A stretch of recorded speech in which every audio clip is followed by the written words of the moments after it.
Salam sejahtera Malaysia, terima kasih kerana menonton video-video dalam channel ini. Sebelum kita mula, jangan lupa untuk tekan tombol subscribe, share, like dan komen. Let's go! Salam sejahtera dan salam perpaduan kepada seluruh rakyat Malaysia. Berita panas pagi ini dipetik dari PH Online bertajuk Saya ditolak jatuh merundum. Berita penuh. Langkawi, bekas Perdana Menteri Tun Dr. Mahathir Mohamad terkilan dan sedih selepas ditolak pengundi pada pilihan raya umum ke-15 November lalu. Bekas Perdana Menteri itu meluahkan rasa kecewa susulan usahanya mempertahankan kerusi Parlimen Langkawi yang dimenangi pada PRU 15 gagal malah hilang wang deposit. Beliau berkata, komitmennya membangunkan pulau legenda itu menerusi pemberian status bebas cukai pada 1987 sehingga GAH di persada dunia seolah-olah tidak dihargai. Bukan merajuk, tapi kecewa sedikit atas kekalahan teruk pada PRU 15 lalu. Kerana saya sudah buat macam-macam pembangunan di Langkawi, saya ditolak jatuh merundum dan hilang 14,000 undi, katanya pada sidang media selepas menghadiri program Jasamu dikenang di Hotel Golden Sands di sini malam tadi. Yang turut hadir pada majlis itu isterinya Tun Dr. Siti Hasma Muhammad Ali. Beliau yang juga bekas ahli Parlimen Langkawi berkata beliau turut hairan ditolak pada PRU 15 lalu kerana yakin tidak melakukan sebarang kesalahan memudaratkan penduduk. Saya pun tidak tahu apa kesalahan yang telah buat sehingga ditolak, katanya. Pada PRU 15 lalu, negarawan itu tewas teruk kepada calon Perikatan Nasional Datuk Muhammad Suhaimi Abdullah dengan majoriti 13,518 undi. Dr. Mahathir sekadar memperoleh 4,566 undian. Sementara itu, mengulas isu pembekuan akaun milik Parti Pribumi Bersatu Malaysia Bersatu oleh Suruhanjaya Pencegahan Rasuah Malaysia SPRM, beliau berkata, perkara itu tiada kena mengena dengan dirinya.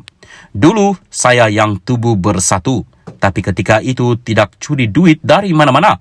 Kemudian parti berpecah dua, Bersatu sekarang di bawah Tan Sri Muhyiddin Yassin.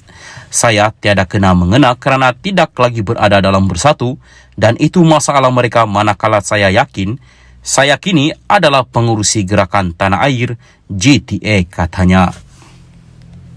Salam sejahtera dan selamat petang kepada seluruh rakyat Malaysia dan pendengar berita panas hari ini dipetik dari Malaysia Kini bertajuk Mahkamah benarkan pasport Zahid dipulangkan sementara. Berita penuh. Mahkamah Tinggi Kuala Lumpur menolak permohonan Ahmad Zahid Hamidi agar pasportnya dipulangkan bagi membolehkan timbalan Perdana Menteri itu menjalankan tugas rasmi.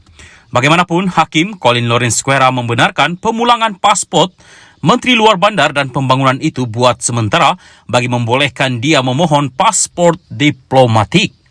Pasport diplomatik diperlukan oleh pemimpin negara untuk melakukan perjalanan ke luar negara dan lawatan rasmi ke negara lain. Square merupakan hakim perbicaraan dalam kes rasuah Yayasan Akal Budi membabitkan ahli Parlimen Bagan Datuk itu. Zahid sebelum ini menyerahkan pasportnya kepada mahkamah sebagai syarat untuk dibebaskan dengan ikat jamin. Sambil diperhatikan Zahid dari kandang tertuduh, Square berkata perkara 8-1 Perlembagaan Persekutuan menyatakan bahawa semua individu adalah sama di sisi undang-undang. Hakim itu berkata dalam kes di Mahkamah Persekutuan pada 2009 melibatkan R.C. Varasa yang menentang Badan Peguam Malaysia memutuskan kesaksamaan di sisi undang-undang bermaksud tiada sesiapa yang memiliki keistimewaan dan mengatasi undang-undang. Square berkata undang-undang terpakai ke atas semua individu dan ini bermakna tidak ada perbezaan antara seseorang tertuduh dengan yang lain berkaitan dengan kes jenayah yang sedang berjalan. Walaupun mahkamah mengambil maklum bahawa sebagai timbalan Perdana Menteri, tertuduh mempunyai tugas rasmi untuk dilaksanakan, tetapi ini tidak boleh bercanggah dengan tugas mahkamah. Boleh ada pelepasan pasportnya untuk menunaikan tugas rasmi di luar negara apabila perlu, tetapi ini tidak boleh bertentangan dengan tugas mahkamah untuk mendengar perbicaraan. Terdapat juga permintaan oleh pihak pendakwaan supaya tertuduh boleh dikembalikan pasportnya Zahid untuk memohon pasport diplomatik. dan kemudian pasport itu perlu dikembalikan semula ke mahkamah. Permohonan untuk pelepasan kekal ditolak. Bagaimanapun, permohonan dibenarkan untuk melepaskan pasport tersebut bagi membolehkan permohonan pasport diplomatik, kata Square. Berikutan keputusan ini, mahkamah akan memulangkan sementara pasport Zahid supaya dia boleh memohon pasport diplomatiknya untuk menghadiri acara di luar negara, dan pasport bukan diplomatik itu kemudiannya akan dikembalikan ke mahkamah sementara tertuduh memiliki pasport diplomatik. Pendakwaan dikendalikan Timbalan Pendakwa Raya Abdul Malik Ayub, manakala pihak pembelaan dikendalikan Peguam Hisham Tepo Tek. Pada 26 Januari lalu, Bernama melaporkan Presiden UMNO itu memfailkan permohonan supaya pasportnya dikembalikan secara kekal bagi membolehkan dia menjalankan tugas rasmi sebagai Timbalan Perdana Menteri. Pasport itu sebelum ini diserahkan kepada mahkamah sebagai sebahagian daripada syarat ikat jamin selepas dia didakwa atas 47 pertuduhan rasuah, pecah amanah jenayah CBT dan pengubahan wang haram membabitkan jutaan ringgit dana Yayasan Akal Budi. Perbicaraan kini di peringkat pembelaan. Berikutan mahkamah mengarahkan Ahmad Zahid membela diri.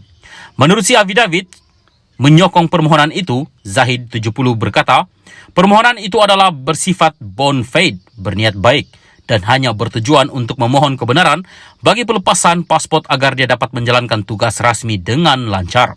Zahid mendakwa dia mempunyai beberapa kekangan untuk menjalankan tugas seperti menteri lain kerana tidak mempunyai akses kepada pasport tersebut. Bagi melancarkan pergerakan dan urusan dan dalam menjalankan tugas rasmi, Ahmad Zahid berkata dia dikehendaki berada di dalam dan luar negara yang memerlukan pasport berada dalam pegangannya sendiri. 6 saksi pembelaan termasuk Ahmad Zahid telah memberi keterangan sebelum ini dan perbicaraan di hadapan Square akan disambung semula pada 10 April ini.